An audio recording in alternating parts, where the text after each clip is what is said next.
మూర్తి గారు, నన్ను క్షమించండి. మాకీ సంబంధం ఇష్టం లేదు.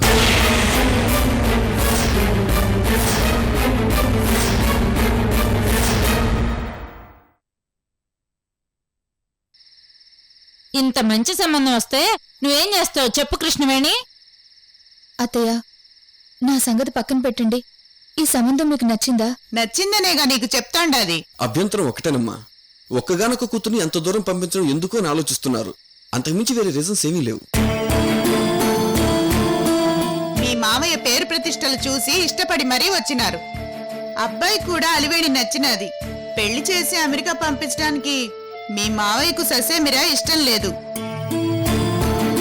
ఈ సంబంధం మా అందరికీ ఇష్టమే.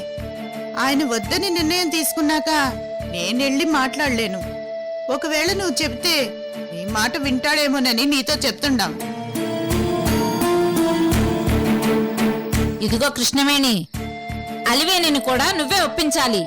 అమెరికా మొగుడు వచ్చాడని ఎగిరి గంతేయాల్సింది పోయి నాన్నకి ఇష్టం లేకపోతే నాకు ఇష్టం లేదని గుర్రం ఎక్కి కూర్చున్నాదో ఏందో.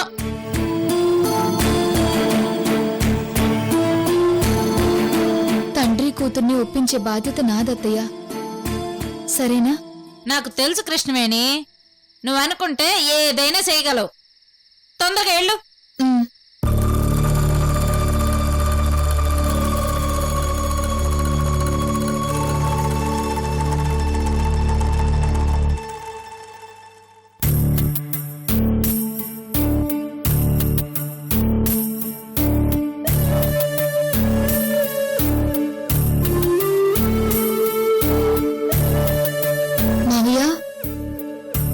అమ్మా కృష్ణవేణి, మంచినీళ్ళు నేస్తాను మావయ్య.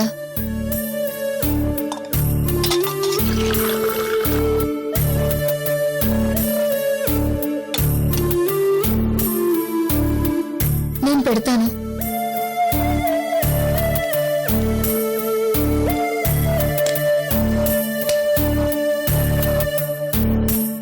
ఏంటమ్మా ఆ ట్యూషన్ వాళ్ళు అర్జెంటుగా రమ్మన్నారని వెళ్ళిపోయావట, ఏమైంది?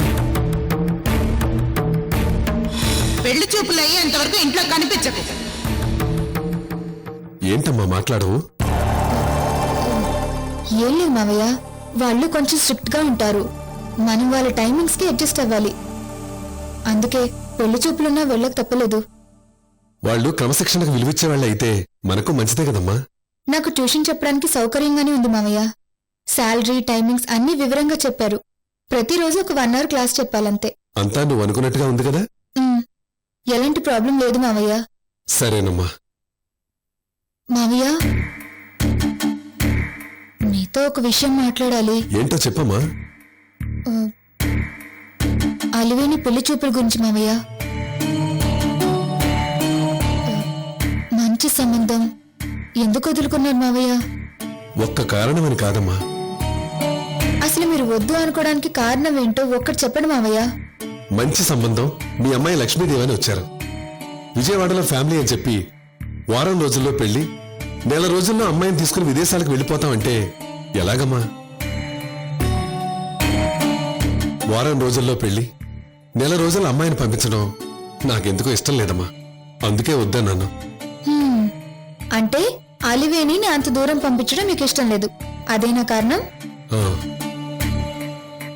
నిజమేనమ్మా. అంత దూరం అలివేణ్ణి పంపించాలంటే నాకిష్టం లేదు. కోడలు రాగానే కొడుకు కానివాడైపోతాడు అంటారు. కానీ కూతురు అలా కాదమ్మా. జీవితాంతం కూతురుగానే ఉంటుంది. తల్లి 9 నెలల కడుపులో పెట్టుకుని పెంచితే తండ్రి జీవితాంతం కళ్ళల్లో పెట్టుకుని ప్రేమగా చూసుకుంటాడు. తండ్రి కూతుళ్ళ అనుబంధం నింగి నేలలాగా విడదీయరానిదమ్మా. నిజమే మావయ్య, కూతురు పెళ్లి చేయడంతో తండ్రి బాధ్యత తీరిపోదు. పెళ్ళయ్యా కూడా అత్తింట్లో ఎలా ఉందో అని తండ్రి మనసు ఆరాట పడుతుంది, ఆందోళన పడుతుంది. కూతురు అత్తారింటికి వెళ్ళినా తండ్రి మనసు మాత్రం ఎప్పుడు బిడ్డ మీదే ఉంటుంది మావయ్య.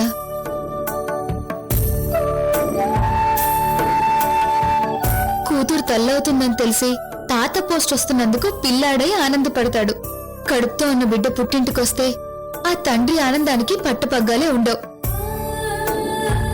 బిడ్డకి శ్రీమంతం దగ్గర నుంచి కాన్పు చేసి అత్తారింటికి పంపే వరకు తల్లిదండ్రులు ఎంత బాధ్యతగా ప్రేమగా ఉంటారో మాటల్లో చెప్పలేం. నిజంగా అది ఆడపిల్ల చేసుకునే అదృష్టం మావయ్య. అసలు తొలి కాన్పు పుట్టింట్లో జరపాలని ఎందుకంటారు? బిడ్డని కన్నా తల్లిదండ్రులైతే కడుపులో పెట్టుకుని జాగ్రత్తగా చూసుకుంటారని. అంతే కదా మావయ్య?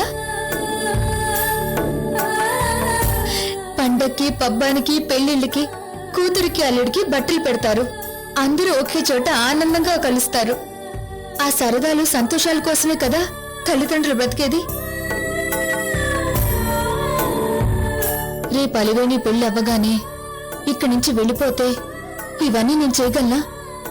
ఈ సంతోషాలన్నీ నేను పొందగలనా? అదే దగ్గర సంబంధం అయితే వారానికి ఒకసారి వెళ్లి చూసి సంతోషపడొచ్చు. కానీ అక్కడెక్కడో అయితే ఆ వెసులుపాటు ఉండదు కదమ్మా. అందుకే ఈ సంబంధం వద్దన్నాను.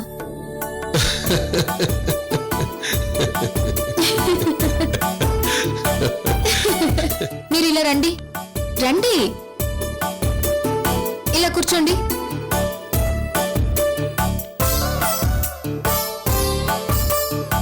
మావయ్య, ఇవాళ రేపు కూతురు ఎలా ఆలోచిస్తున్నారో మీకు తెలుసా? పుట్టింటికి వెళ్తే నాన్న మనకేం పెడతారా అని కాదు, మనం నాన్నకేం తీసుకెళ్లి సంతోష పెట్టగలవా అని ఆలోచించి ఆడపిల్లల తరం మావయ్య ఇది. మీరు అలివేణి గురించి ఆలోచించడం కాదు, అలివేణియే మీ గురించి మీ సంతోషం గురించి ఆలోచిస్తుంది. ఈ సంబంధం వల్ల అలివేణి సంతోషంగా ఉంటుందని నాకు నమ్మకం ఉంది మావయ్య. నిజమేనమ్మా, తరం మారింది, దూరాలు దగ్గరయ్యాయి. కానీ తండ్రి మనసు మారదు కదమ్మా. నువ్వెన్ని చెబుతున్నా ఏదో తెలియని భయం మనసులో కొట్టుకుంటోంది. వాళ్ళు సడన్ గా అమెరికా వెళ్ళాలని మాట మార్చడం వల్ల మీరు ఇబ్బందిగా ఫీల్ అయినట్టు అనిపిస్తుంది. అయినా మీ మంచితనం వల్ల వెతుక్కుంటూ వచ్చి నీ సంబంధాన్ని కాదనుకోవడం కరెక్ట్ కాదేమో మావయ్య.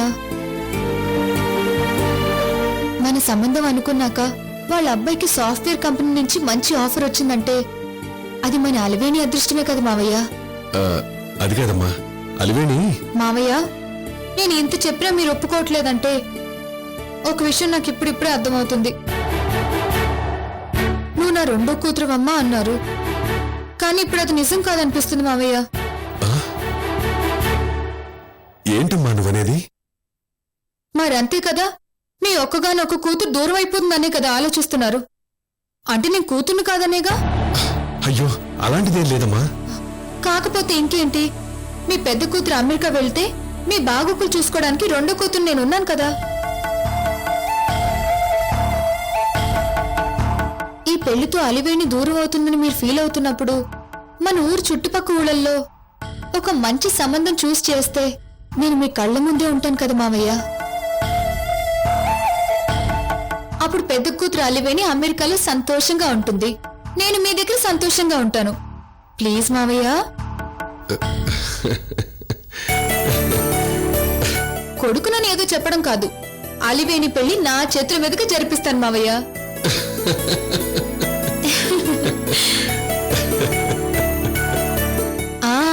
మీరు ఒప్పుకుంటున్నారు? ఒప్పుకున్నారు? అలాగేనమ్మా, ఒప్పుకుంటున్నాను. ఎస్, థ్యాంక్ యూ మావయ్య. మొత్తానికి నా నిర్ణయం మార్చి లక్ష్మీనారాయణ మేనకోడలు అనిపించావు. అమ్మయ్యా, నాకిప్పుడు చాలా సంతోషంగా ఉంది. ఆలోచిస్తే నువ్వు చెప్పిన దాంట్లో కూడా నిజం ఉందనిపిస్తోందమ్మా. అలివేణి అదృష్టవంతురాలు కనుక ఈ సంబంధం వచ్చింది. దూరం అని చెప్పి మంచి సంబంధాన్ని వదులుకోవటం ఎందుకు? పాపం వాళ్ళ మొహం మీదే చెప్పేశాను. ఏమనుకున్నారో ఏమో, ఒకసారి ఫోన్ చేసి మాట్లాడతాను. మాట్లాడండి మావయ్య, మీరు మనసు మార్చుకుంటే ఫోన్ చేయమని చెప్పారంట కదా, ఒప్పుకుంటారులే.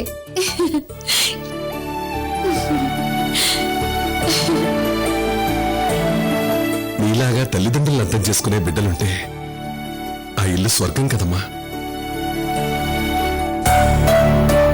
మీ మావయ్యకు మంచి చెడు తెలియదని కాదు కృష్ణవేణి, పిల్లల విషయంలో ఆయన ఏదైనా నిర్ణయం తీసుకుంటే అంత తొందరగా మార్చుకోరు.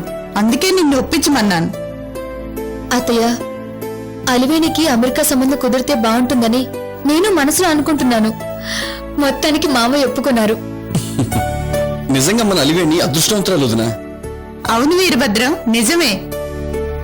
ఇంతకీ పెళ్లి కూతురు ఏడున్నది?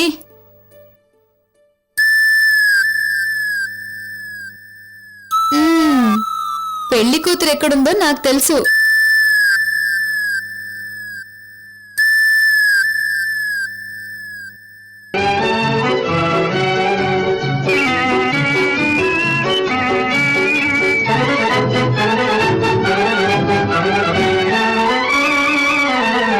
బంగారు బొమ్మ రావేనే పందిట్ల పెళ్లి జరిగేనే బంగారు బొమ్మ రావేనే పందిట్ల పెళ్లి జరిగేనే కళ్యాణ శోభ కనగానే కనులార తనివి తీరేనే బంగారు బొమ్మ రావేనే పందిట్ల పెళ్లి జరిగేనే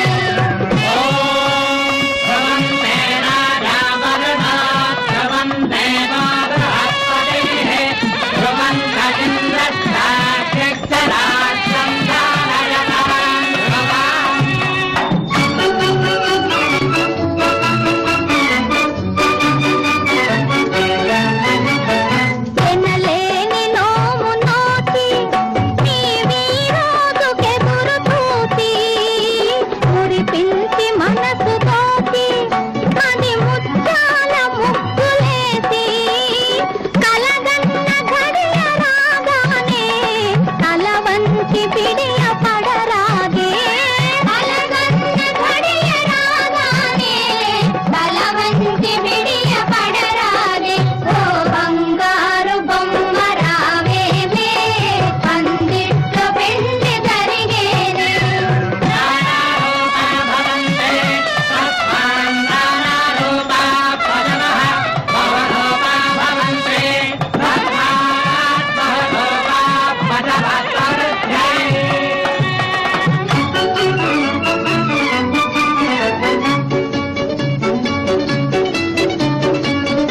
అందాల హంస నడక ఈ అమ్మాయి పెళ్లి నడక ఓయమ్మ సిగ్గు పడకే చేసి ఉన్నాడు పెళ్లి కొడుకే నూరేళ్ల పంట పండేనే గారాల సిరులు పెరిగేనే నూరేళ్ల పంట పండేనే గారాల సిరులు పెరిగేనే ఓ బంగారు బొమ్మ రావేనే పందిట్లో పెళ్లి జరిగేనే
హలో మూర్తి గారు, నేను లక్ష్మీనారాయణ మాట్లాడుతున్నాను. బావగారు, మీరా? చెప్పండి. ఈ సమయంలో ఫోన్ చేసి ఇబ్బంది పెడుతున్నాను, ఏమీ అనుకోకండి. అయ్యో బావగారు, అలాంటిది ఏమీ లేదు. మీరు మళ్ళీ ఫోన్ చేయడమే గ్రేట్ గా ఫీల్ అవుతున్నాను. మూర్తి గారు, పెళ్లి సంబంధం విషయంలో నా నిర్ణయం మార్చుకున్నాను. అయ్యో, నిద్రలేపి మరీ శుభవార్త చెప్తున్నారే. ఇలాంటి సిచ్యువేషన్ నా జీవితం ఇదే మొదటిసారి బావగారు. మీ సంబంధం మాకిష్టమే. మంచి ముహూర్తం చూసుకుని నిశ్చితార్థం పెట్టుకుందాం మూర్తి గారు. వాట్ బావగారు, ఇంకా నిశ్చితార్థం ఏంటి? మీరు పెళ్లి కొప్పుకున్న ఈ క్షణమే నిశ్చితార్థం అయిపోయింది. అంటే ఒకేసారి పెళ్లి ముహూర్తం పెట్టేమంటారా? ఎగ్జాక్ట్లీ. వారం రోజుల్లో మంచి ముహూర్తాలున్నాయి. ఆ తర్వాత 3 months వరకు ముహూర్తాలు లేవని పంతులు గారు అన్నారు. కాబట్టి నెక్స్ట్ వీకే మ్యారేజ్. వచ్చే వారమే పెళ్ళంటే సరే, అలాగే కానివ్వండి.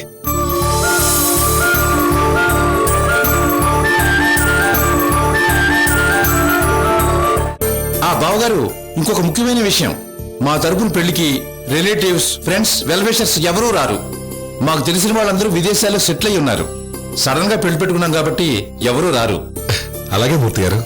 ఇంకో ముఖ్యమైన విషయం బావగారు, నెల రోజుల్లో అమ్మాయిని తీసుకుని అమెరికా వెళ్ళిపోవాలి. అక్కడ గ్రాండ్ గా రిసెప్షన్ ఏర్పాటు చేస్తాను. మీరు ఫ్యామిలీతో సహా రావాలి. అప్పుడు చూద్దాంలేండి. నో నో నో, మీరు అలా దాటవేయకండి. పాస్పోర్ట్లు వీసాలు రెడీ చేసుకుంటారని ముందుగా చెప్తున్నాను బావగారు. అలాగేలేండి బావగారు. బావగారు, మీతో బియ్యం అందుకోవడం మా అదృష్టం. లేదు లేదు, అంతా మా అమ్మాయి అలివేని అదృష్టం. అంటే అది మా అదృష్టమేగా బావగారు. నిజమే అనుకోండి. బావగారు, మిగతా విషయాలు రేపు పొద్దున మాట్లాడుకుందాం. ఆ, మంచిది, ఉంటాను. ఓకే, గుడ్ నైట్ బావగారు.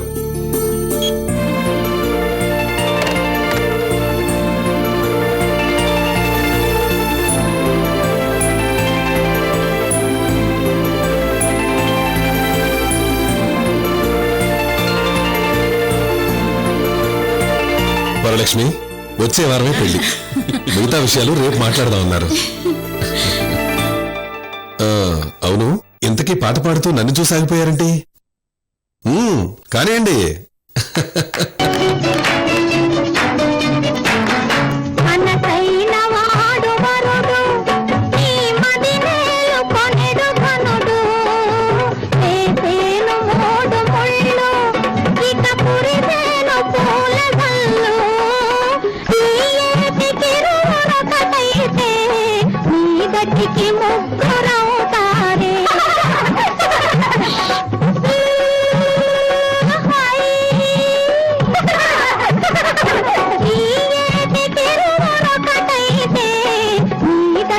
ముగ్గురవుతారే.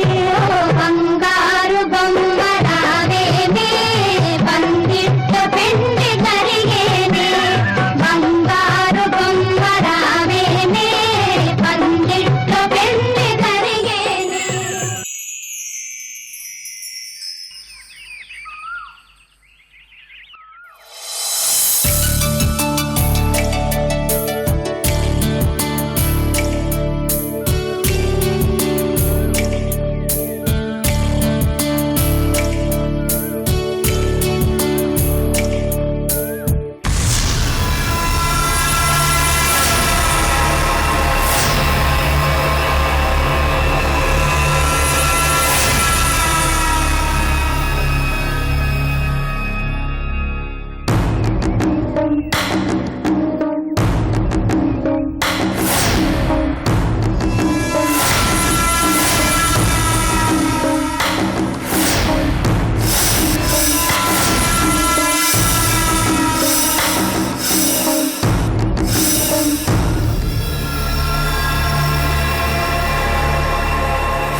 ఏంటి, భయపడ్డావా?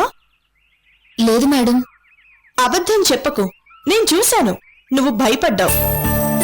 ప్రణవి పిలిస్తే తిరిగి చూశాను మేడం. కానీ సడన్ గా మీరు కనిపించేసరికి చిన్న ఉలిక్కి పడ్డానంతే. పెయింటింగ్ నేర్పించడానికి ఇంత పెద్ద పెయింటింగ్ వేసి నేర్పించాలా? అలానే ఏం లేదు. ముందు పెయింటింగ్ పట్ల క్యూరియాసిటీని డెవలప్ చేయడానికి పెయింటింగ్ వేసి చూపిస్తాం. ఇది లెసన్ లో ఒక పార్ట్. టీచర్, సూర్యుడికి రెడ్ కలర్ వేస్తే ఎర్రగా మండుతున్నట్టు ఉంటాడు కదా? Yes, correct. టీచర్, ఒకసారి ఆ కలర్ వేసి చూపిస్తారా? ష్యూర్. ప్రవీణ్, ముందా జ్యూస్ తీసుకోండి. Yes mummy. జ్యూస్ తీసుకొని కాసేపు ఆడుకోవడానికి వెళ్ళండి. Yes mummy. No thanks.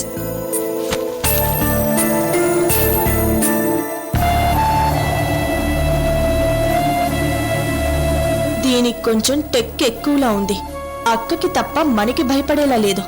ఈ టీచర్కి ఒక డోస్ ఇస్తే మన దగ్గర డౌన్ అయి ఉంటుంది.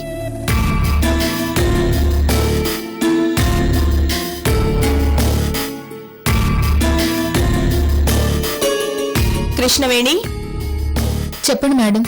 నిన్ను టీచర్ అని పిలవచ్చా లేక పేరుతో కూడా పిలవచ్చా? మీ ఇష్టం మేడం. మీరెలా పిలిచినా నాకు అభ్యంతరం లేదు. కృష్ణవేణి, నన్ను చూసావా? చూశాను కదా మేడం. నీకేం అనిపించట్లేదా? మీరేమంటున్నారో నాకు అర్థం కావట్లేదు మేడం. బ్యూటీని చూస్తే నువ్వు వెంటనే పెయింట్ చేస్తావంట కదా? ఓ, రత్నప్రభ మేడం పెయింటింగ్ వేసిన విషయమా? మరి నన్ను పెయింట్ చేయాలనిపించట్లేదా? ఇంకొకసారి టైం ఉన్నప్పుడు తప్పకుండా మీ పెయింటింగ్ వేస్తాను మేడం.